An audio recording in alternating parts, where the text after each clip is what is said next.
"You old hag with no money, you're in the way. We'll take all the inheritance. Get out now." Right after Dad's funeral, my brother's wife kicked Mom out. I couldn't believe what my sister-in-law had said. This was just too cruel.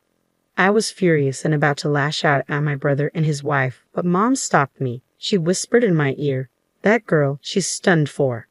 I looked at Mom, confused, not understanding what she meant. "My name is Bonnie. I'm just an ordinary office worker at a small to medium-sized company. My family's home is a famous upscale restaurant in our hometown. When people find out, they're always surprised.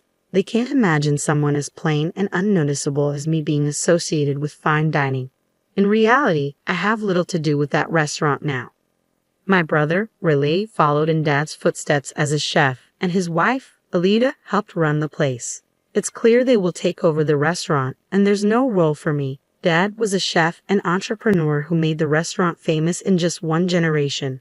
In a word, he was a go-getter. He was tough at work, so I think it was hard on Mom, my brother, and his wife who worked with him. But away from work, Dad was a loving family man who made people laugh with his jokes. I loved Dad for that.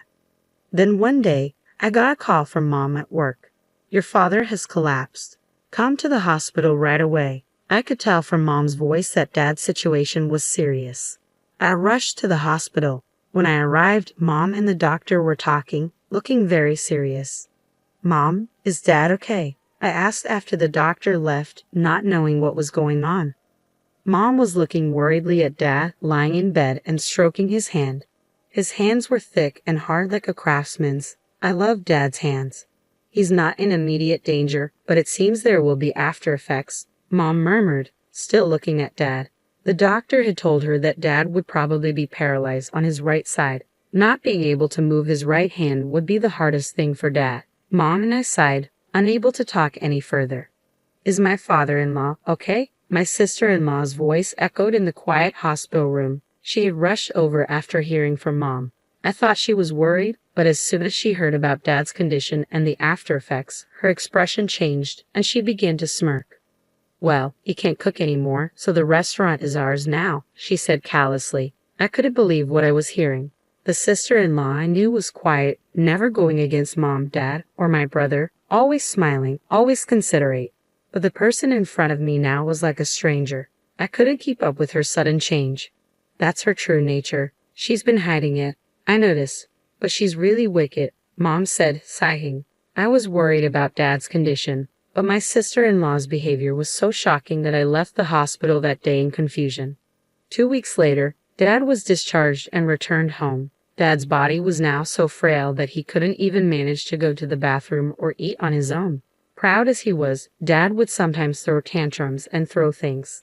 Worried about Dad and Mom, who was taking care of him, I went back to my parents' house to help with caregiving whenever I had time. "You're coming back too often. It's annoying." My sister-in-law would make snide remarks every time she saw me, but that wasn't something I could worry about. Mom looked more worn out every time. I saw her. She was taking care of Dad's toileting, meals, and baths all by herself, all day long, probably without any time to rest. Though they sometimes hired a helper, Mom's burden was still significant. My brother and sister-in-law, who lived with them, not only refused to help with Dad's care, but also didn't even prepare Mom's meals. "Mom, you must be having a hard time alone. Should I quit my job and come back here, not just to help occasionally, but to take care of Dad together?" Since my brother and his wife were clearly unreliable, I had no choice but to help Mom. I seriously considered joining in Dad's caregiving, but even when I suggested it, Mom shook her head. "There's a helper, and I'm fine on my own. You don't have to worry about me," Mom answered with a smile, perhaps not wanting to worry me, but she looked like she was pushing herself too hard. I was driven by anxiety that Mom might collapse too. Then the situation took a turn for the worse. Dad, who had become quite disheartened, began to show symptoms of dementia. "Who are you?" Being told that by my own father was quite painful. He used to act so high and mighty, and now he doesn't even recognize his own daughter. How pathetic, my sister-in-law, who happened to peek into the room, sneered at me. Forgotten by Dad or not, her attitude on top of the shock I was already feeling hurt me even more. "Father-in-law smells a bit. If you want to stay in this house, you better behave." My sister-in-law, her face twisted, pinched her nose, and looked at Dad with contempt. Mom completely ignored her. She was probably holding back from reacting to the provocation. My sister-in-law clicked her tongue and left the room. Dad, it's okay. Mom spoke to Dad in a gentle voice, like soothing a child. Thinking about how my parents were being treated so roughly by my brother and his wife, I felt like crying. Dad's dementia continued to progress, and his body weakened more and more. It was soon becoming impossible to care for him at home. As I pondered what to do with my parents, my brother, who rarely spoke to me even when I visited home, called me. I answered the phone and complained to him about his wife's attitude, but he brushed off my words and started talking about himself, saying it wasn't important. Then he asked me to help out at the restaurant on weekends. I thought it was very selfish of him, so I told him I would consult with Mom and get back to him. Then hung up. I immediately called Mom and relayed the conversation with my brother to her. Mom then explained the reason my brother had asked for my help. The longtime employees and chefs are quitting one after another. Almost no one is left. They all say they can't keep up with the leader's way of doing things. I haven't been to the restaurant in a while, so I don't know the details. Mom was no longer involved in the restaurant's operations, but even while caring for Dad, she was concerned about it. It was a place they had worked hard to build together. There must be a strong attachment, and it was only natural to be concerned. She must also be worried about the employees with whom they had shared joys and sorrows. From Mom's voice, I could sense her disappointment that things had come to this. I'll go help out at the restaurant this weekend. I'll see for myself what's going on, so don't worry. After discussing it with my mom, we decided that Dad would go to daycare while I couldn't help with caregiving that weekend. I changed into an employee uniform in the locker room of my family's restaurant. How many years had it been since I last wore this uniform? I felt nostalgic, but looking around, I didn't recognize any faces. Young people who Dad would never have hired if he were still active, ones with piercings and conspicuous tattoos, were struggling in their unfamiliar uniforms as they carried food. The interior of the restaurant, which I hadn't visited in a long time, had changed significantly from my memory. I walked around the restaurant to regain my senses. Then, from a large space created by connecting several tables, I heard lively voices. Looking over, I saw my sister-in-law. She wasn't working but was having a banquet with about 30 women her age. My sister-in-law was sitting in the center of the table, happily guzzling wine. Ladies of my class, all our dishes are high-end and delicious. Today's my treat, so enjoy yourselves to the fullest. Truffles, foie gras, eat as much as you want. My sister-in-law, who seemed quite drunk, used an empty wine bottle as a microphone and said something outrageous. Tears erupted from those present. Elena, are you serious? Doing that will cause a huge deficit for the restaurant. I hurried over to my sister-in-law to stop her. She suddenly changed her cheerful face and glared at me. Shut up. A sister-in-law who can't even get married should keep quiet. This is my restaurant, so I can do whatever I want, she said, making a dismissive gesture to shoo me away. This is my parents' restaurant. I swallowed those words and left the table. The situation in the restaurant was dire. The kitchen was overwhelmed by the unreserved, all-you-can-eat orders from the group led by my sister-in-law, and they couldn't handle the orders from other customers.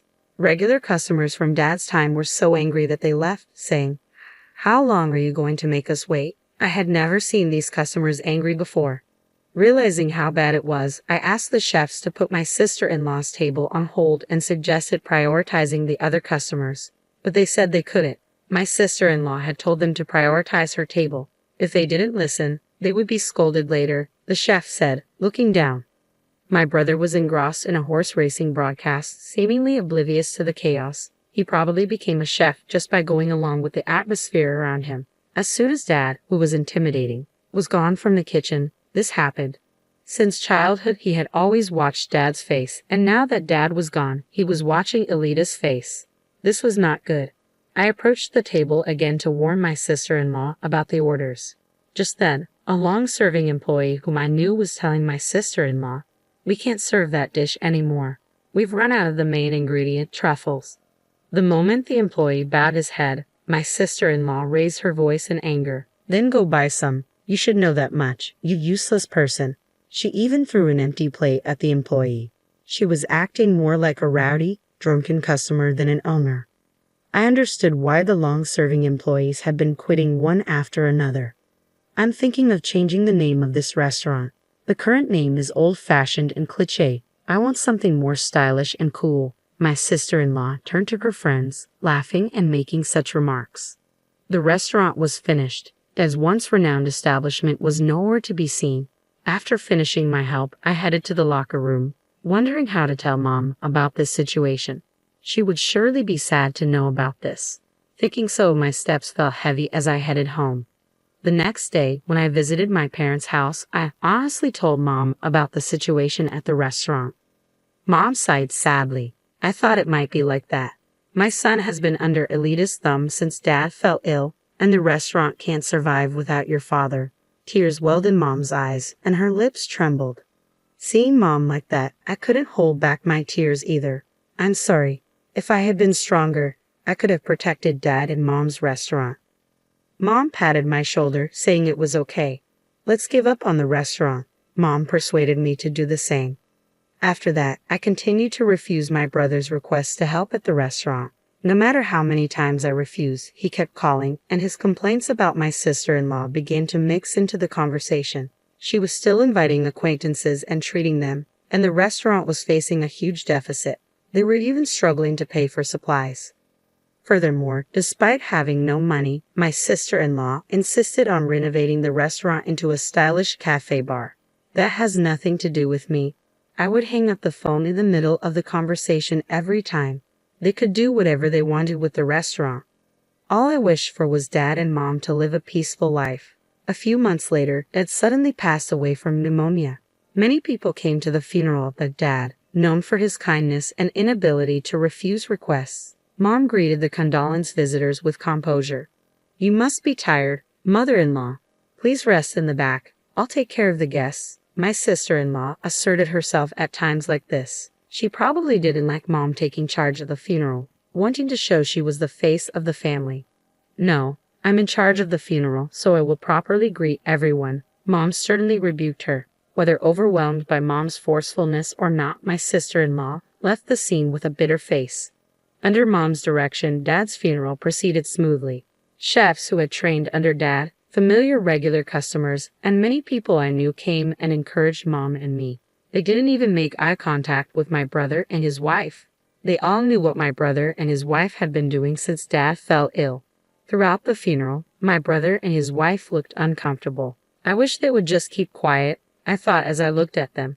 When all of your father-in-law's inheritance goes to us, you too should renounce your share. My sister-in-law approached us after the cremation as Mom held Dad's ashes, getting ready to leave. The shop, the house, the money, we'll take all the inheritance. It's only natural since we've been listening to that arrogant old man for so long. Her words were truly appalling. How much more could this woman belittle others after having relied on them for so long? You penniless old woman, you're in the wrong. You should leave the house right away. We're strangers now, so don't contact us. My sister-in-law bared her teeth at Mom too. I was so angry I felt like I was losing my mind. I almost grabbed my sister-in-law, but Mom held my arm and shook her head. It's okay, it's over now, Mom said, looking at me. My sister-in-law laughed and walked away. I felt like running after her and kicking her, but Mom was still holding my hand. When Mom couldn't see Elita anymore, she let go of my hand. Then she looked at my face and smiled. That girl, she's finished. I was puzzled by her words. Mom said nothing more and began to get ready to leave again. You'll understand in time, Mom said, holding Dad's ashes with her usual gentle smile. After that, Mom, who had been driven out of her home, has been living in my condominium. Surprisingly, Mom had saved a considerable amount of money in her name. It seems Dad had been paying Mom a substantial salary, and with that saved money as capital, Mom had been increasing her assets through investments like stocks. This place is too cramped. Let's buy a more spacious condominium, Mom said. She is currently looking for a property for the two of us to live in. 3 months later, a call came from my sister-in-law. Why didn't you tell me about father-in-law's debt? A scary debt collector is sitting in the shop. What are you going to do about it? She screamed as soon as I picked up the phone. Her voice was so loud that Mom, who was next to me, could hear everything. Hearing my sister-in-law's screams, Mom gave a mischievous smile and took the phone from me. Oh, Elita, it's been a while. Your father-in-law was too kind-hearted and became a guarantor for other people's debts. Before we knew it, the debt had grown to a huge amount. I've been repaying it until now. but it's your turn from now on. After all, you're taking all the inheritance, aren't you? Mom spoke with a chuckle. Even though she was laughing, her eyes were cold. Mom must have been harboring quite a bit of anger herself. Mother-in-law, I apologize for everything. Let's live together again and run the shop, please. My sister-in-law changed her attitude and begged. I couldn't believe she could say such a thing. I never want to deal with you two again. Mom's voice was colder than I had ever heard. She ignored my sister-in-law's screams and hung up the phone. Block her calls, please, Mom smiled as she handed the phone back to me. We had already purchased a new condominium and started our new life there. Of course, my brother and his wife don't know the location, so we'll probably never see them again. Later, through local acquaintances, I learned that my family's restaurant had closed. My brother and his wife had lost the shop and the house to debt and were left penniless. They still have remaining debts, so they are now working from morning to night at a chain restaurant in the old apartment where they live. The voices of the couple berating each other can be heard echoing. Meanwhile, Mom and I finished observing Dad's third death anniversary and dined at a restaurant opened by Dad's top disciple. The food tasted just like what Dad used to make. That night, we talked about memories of Dad and enjoyed a feast of gourmet dishes to our heart's content.